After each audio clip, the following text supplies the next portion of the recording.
Siwali. Ungene vile. Ngene. Ngapi? Siwali. Wesibona isikhathi kodwa. Siwali. Uyabona ukuthi imoto yakho ingcole njani? Kungcola lokho. Siwali, kule ndaba yani khona ngoba ngithethe ngena manje. No. Mina Siwali nina TB. Anifuni ukukoka TB mina. Doti so. Ay. Kathi kethu. Wait.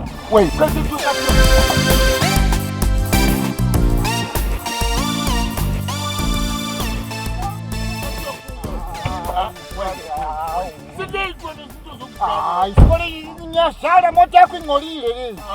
Moto idoti yodole. Wena, idoti yokwenza. Kanyera kuyini so? Hayi Siwali, uyaniforsa. Hawu. Sawuniforsa. Sibele inkinga yakho yini? Unibamba nenkani. Sibele, ngicela ukubuza.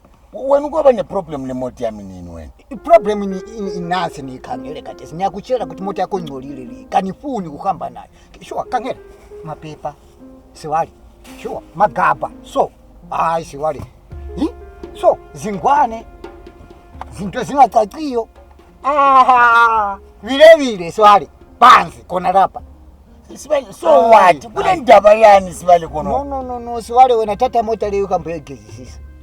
Uyangizwa? Uyangihlolela. Water in. Uyayazi water in. Wagezisa zimota. Labana ukuthi Siwali ba professional. Uyakwanisa kubafonela.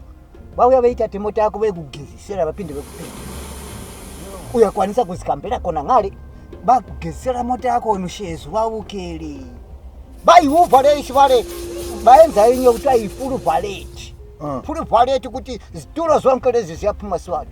Bayigezise isale ichamu nyuma yomunandi Siwali. Ulama. Ngiyakutshela phi. Kuthiwa yini?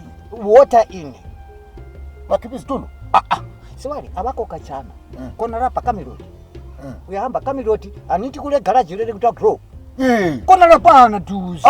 Uyayitola utoma robot. NgoCamelot. Nansi Gloria. Kona lapha na water in kona lapha.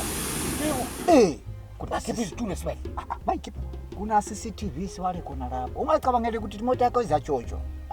Akula. Kathi manje ndoda kasizwa obekusenza ukuthi ungangeni emotweni ongitshele ukuthi kunokwenza idrama ubukelwa ngabantu bakhe. Idoti. Kuke kade iclean bengingena masini.